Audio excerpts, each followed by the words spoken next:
ప్రభువునకు ప్రియమైన దేవుని యేసుక్రీస్తు ప్రభువు శిలువలో పలికినటువంటి 5వ మాట.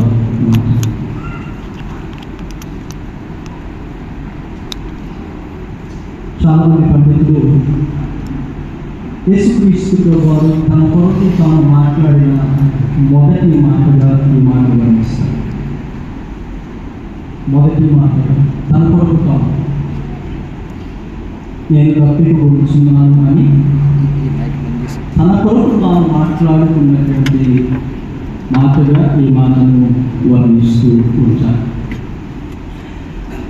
నేటి సమాజంలో సర్వసాధారణంగా మనుషులు వాళ్ళ బలహీనతలను దాచుకొని తాము బలవంతులమని, తాము స్వతంత్రులము అని చూపించుకోవటానికి ప్రయత్నం చేస్తూ ఉంటారు. We hide our weakness, we hide our reality, our situations, and we try to project that we are independent and we are strong. ఇది మనము లోకములో చూస్తూ ఉంటాం. ఎందుకు అంటే ఒక ఆయన అంటాడు, showing thirst or hunger or tiredness or even emotion is seen as a sign of weakness in the society. ఈ సమాజంలో ఒక వ్యక్తి తన బలహీనతను చూపిస్తే, లేదా తన ఆకలి, లేదా తన దాహము, లేదా తన ఎమోషన్ చూపిస్తే ఈ సమాజము దాన్ని వీక్నెస్ అంటారు. ఫర్ ఎగ్జాంపుల్ చెప్పమంటారు, మన ఇంట్లో మగపిల్లాడు ఏడ్చాడు అనుకుని ఏమంటాం? Very simple. మగపిల్లాడు అయితే ఆడకూడదా? అడిగి అడుగుదా? అడిగి బాధ ఉండదా? ఆడ అతీతుడా? Does it mean? So we feel that it is a weakness and we train like that. చాలామంది మగవాళ్ళు ఎక్కువగా హార్ట్ అటాక్ ప్రాబ్లంకి గురవటానికి కారణం ఒకటి, they can not express their feelings fairly.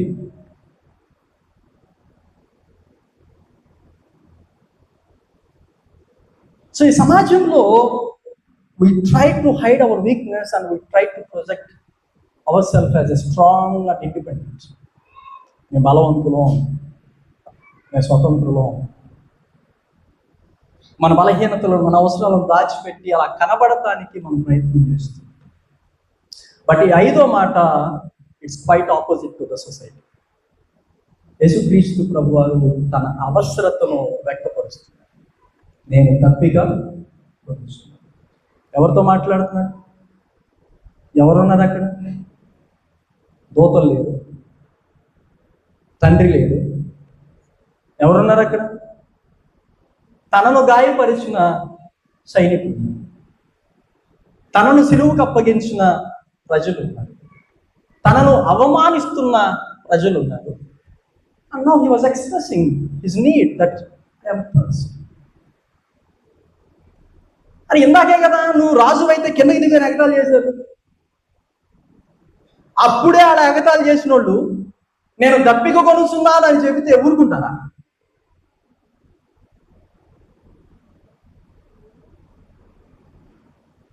కానీ యేసుక్రీస్తు ప్రభువారు తన అవసరతను వ్యక్తపరుస్తున్నారు. నేను దప్పిక కొనుస్తున్నాను.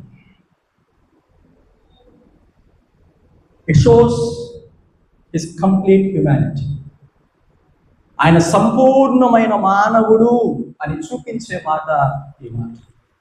యేసుక్రీస్తు ప్రభువారు సిలువ మరణము, ఆయన సిలువలో అనుభవించినటువంటి బాధ, ఆయన సంపూర్ణమైనటువంటి మానవుడిగా 100కు 100% స్పృహలో, మానవ స్పృహలో ఉండి అనుభవించినటువంటి బాధ. మానవ అతీతంగా సిలువ మరణాన్ని ఆయన అనుభవించిన, మానవ శరీరములో మానవ బలహీనతలో ఆయన ఉండి 100కి 100% మానవునిగా ఆయన ఆ బాధను అనుభవించాడు. మనవలే బాధపడ్డాడు, మనవలే అలసిపోయాడు, మనవలే నొప్పిని భరించాడు, మనవలే దాహాన్ని ఆయన వ్యక్తపరిచాడు. సో మనము ఆరాధిస్తున్నటువంటి ప్రభువు మనకు అతీతుడు కాదు, హ్యూమన్ ఫీలింగ్స్ కి అతీతుడు కాదు. హి వాజ్ నాట్. ఎందుకంటే చాలా మంది దేవుడు అంటే మానవ ఫీలింగ్స్ కి అతీతుడు దేవుడు అనుకుంటారు. We are worshiping our God who experienced or who went through the feelings or who went through all these pains like a human being. మనం ఆరాధిస్తున్న యేసుక్రీస్తు ప్రభువారు మనవలే మానవునిగా ప్రతి మానవుడు అనుభవించే ప్రతి దాని గుండా వెళ్ళాడు. Through pain, through rejection, through humility, అన్ని బాధలలో నుండి ఆయన ప్రయాణము చేసుకుంటూ వెళ్ళాడు. అందుకే ఒక ఆయన అంటాడు, మనతో మరియు మన కొరకు దప్పికొన్న దేవుణ్ణి నేను విశ్వసిస్తూ ఉన్నాను. మనతో మరియు మన కొరకు దప్పికొన్న దేవుణ్ణి నేను విశ్వసిస్తున్నాను. He is with us in our pain. He is with us. అందుకే హెబ్రీ పత్రిక 4:15 అంటాడు, మన ప్రధాన యాజకుడు మన బలహీనతల యందు మనతో సహా అనుభవము లేనివాడు కాదు. నీవు నేను ఏ క్రీస్తునైతే ఆరాధిస్తున్నాం ఆ క్రీస్తు మన అనుభవాలతో మనతో సహా అనుభవం కలిగినటువంటి. He is with us in each and every experience of our life. ఆ క్రమంలోనే యేసుక్రీస్తు ప్రభువారు నేను తప్పిక కొనుచున్నాను అని చెబుతున్నాడు. ఆయన దాహానికి అతీతుడు కాదు. ఇక్కడ ఒక మనిషి ఎలాంటి అవసరతను అనుభవిస్తాడో అదే యేసుక్రీస్తు ప్రభువారు అనుభవిస్తాడు. It shows his humanity. ఆయన మానవత్వాన్ని లేదా ఆయన మానవ రూపాన్ని లేదా మానవ స్వభావాన్ని వ్యక్తపరుస్తుంది. ఆయన మనవలే ఆ శ్రమలో అనుభవంలో వెళ్ళాడు. రెండోది, ఈ మాటను మనం జ్ఞాపకం చేసుకున్నప్పుడు ఎందుకు చెప్పాడు ఈ మాట?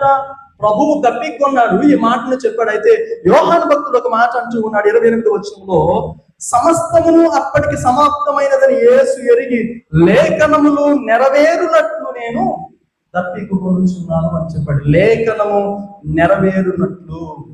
ఏ లేఖనం ఇది? కీర్తన గ్రంథం 69వ సంకీర్తన 21వ వచనాన్ని మనము చదువుకుంటే అక్కడ రాయబడినటువంటి మాట. కీర్తన గ్రంథము 69:21, వారు చేదును నాకు ఆహారముగా పెట్టిరి, నేను దప్పి అయినప్పుడు చిరకము త్రాగనించుని. ఈ మాట యేసుక్రీస్తు ప్రభువారు పలుకుతున్నారు. ఈ కీర్తన ఏదో పాడుకోవటానికి రాయబడినటువంటి కీర్తన కాదు.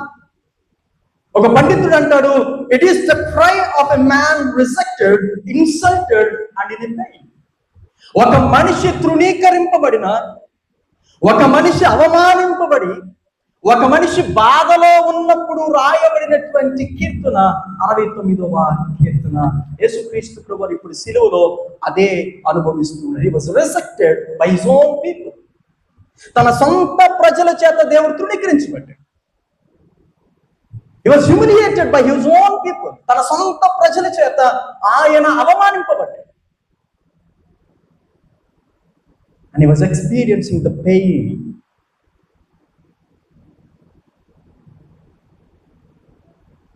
తన ప్రజల ద్వారా ఆయన ఆ సిలువ బాధను అనుభవిస్తున్నాడు. అయితే ఇందులో ఆయన తండ్రి చిత్తాన్ని నెరవేరుస్తున్నాడు. Even in the resurrection, even in the pain, Jesus was fulfilling the will of God. ఆ బాధలో కూడా, ఆ శ్రమలో కూడా, ఆ అవమానంలో కూడా యేసుక్రీస్తు ప్రభువారు తన తండ్రి చిత్తమును నెరవేర్చడానికి ఆయన సంకల్పించుకున్నాడు, నెరవేరుస్తూ ఉన్నాడు. Can we fulfill the will of God in our pains? మన బాధలో దేవుని చిత్తాన్ని నెరవేర్చగలం? Can we fulfill the will of God and be rejected? మనం తృణీకరింపబడినప్పుడు దేవుని చిత్తాన్ని నెరవేర్చగలమా? But Jesus was doing that. He was rejected. He was experiencing the pain. ఆయన తృణీకరింపబడ్డాడు, సిలువ బాధలు అనుభవిస్తున్నాడు, అవమానములు అనుభవిస్తున్నాడు. వీటన్నిటిలో తండ్రి చిత్తమును నెరవేరుస్తూ.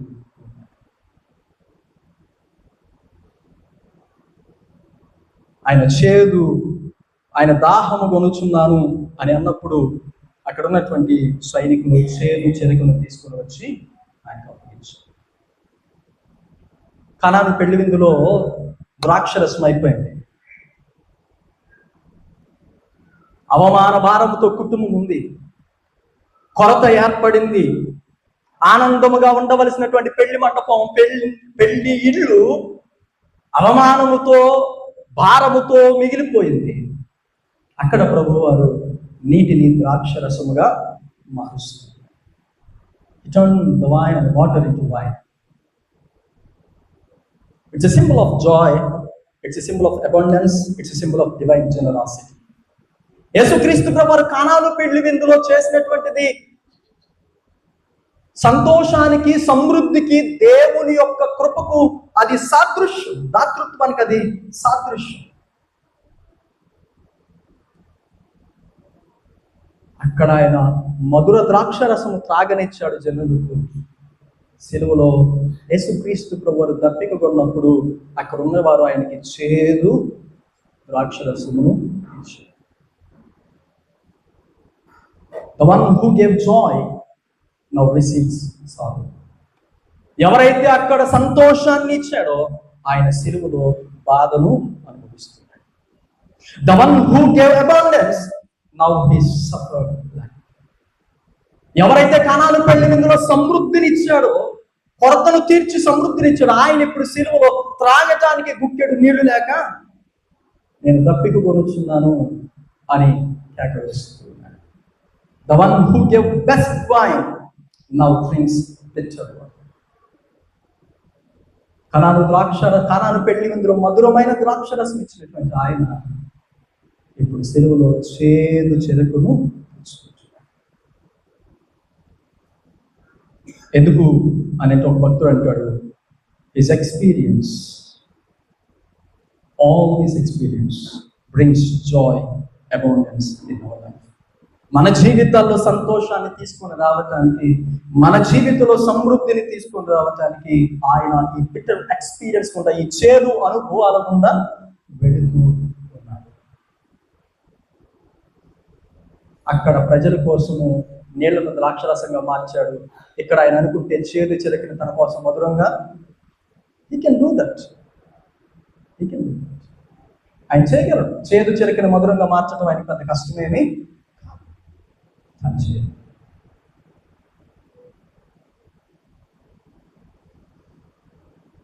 యోహాను సువార్త 4వ అధ్యాయంలో సమరయ స్త్రీతో మాట్లాడుతున్నప్పుడు సమరయ స్త్రీతో అంటాడు, నేనిచ్చు నీళ్లు త్రాగువాడు ఎన్నడును దప్పికొనడు అని అంటాడు. యోహాను సువార్త 6వ అధ్యాయంలో అంటాడు, నా యందు విశ్వాసం ఉంచువాడు ఎన్నడును దప్పికొనడు అంటాడు. 7వ అధ్యాయంలో అంటాడు, దప్పికొన వాళ్ళరా నా యొద్దకు వచ్చి దప్పిక తెచ్చుకోండి అని అంటాడు. నేనే జీవజలమై ఉన్నాను అని అంటాడు. బట్ ఆయన ద లివింగ్ వాటర్, జీవజలమై ఉన్న యేసుక్రీస్తు ప్రభువు అని అంటున్నాడు, నేను దప్పిక,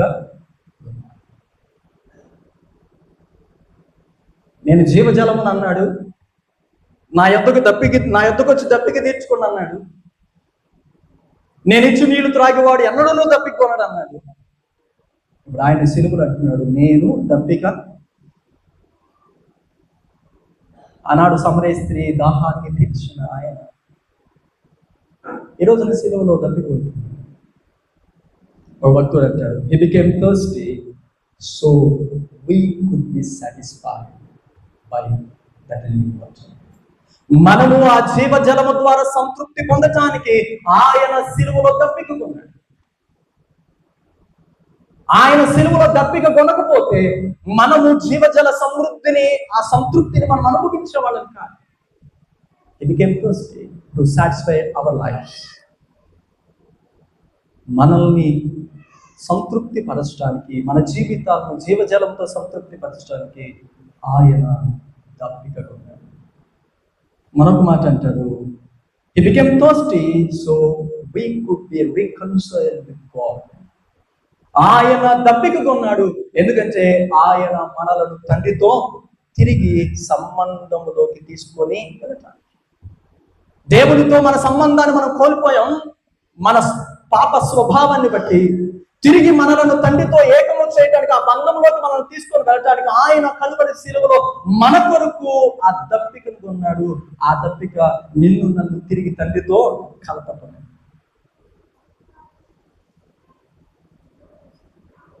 తిరిగి మన బంధం తిరిగి పునరుద్ధరించబడాలి. ప్రియమైనటువంటి దేవుని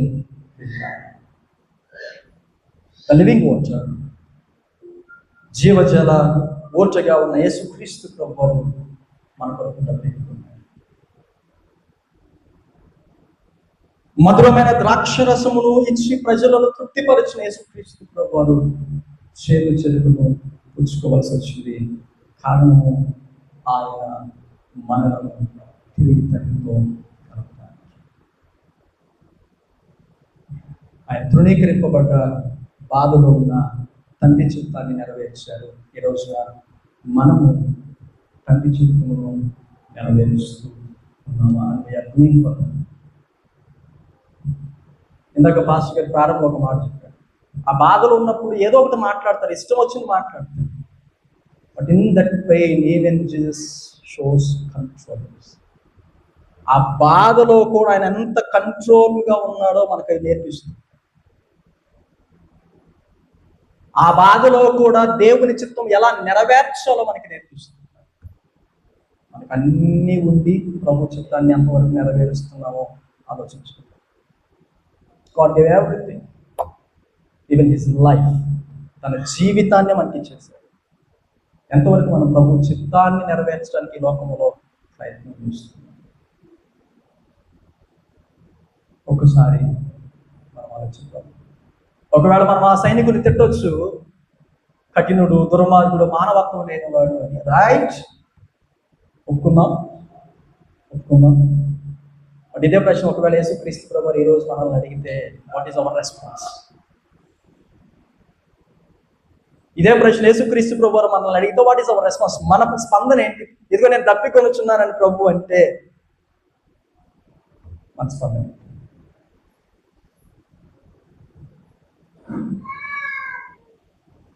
ఏం కావాలి ప్రభుకి? ఆయన దాహాన్ని తీర్చగలిగేది.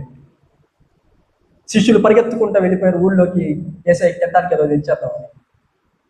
తీసుకొని వచ్చేసారు. ప్రభు అన్నాడు, నేను తింటుకు తాగుటకు నాకు వేరొక ఆహారము. ఏంటి ఆహారం? సమరయ స్త్రీని తండ్రితో సమాధానం పరిచయం.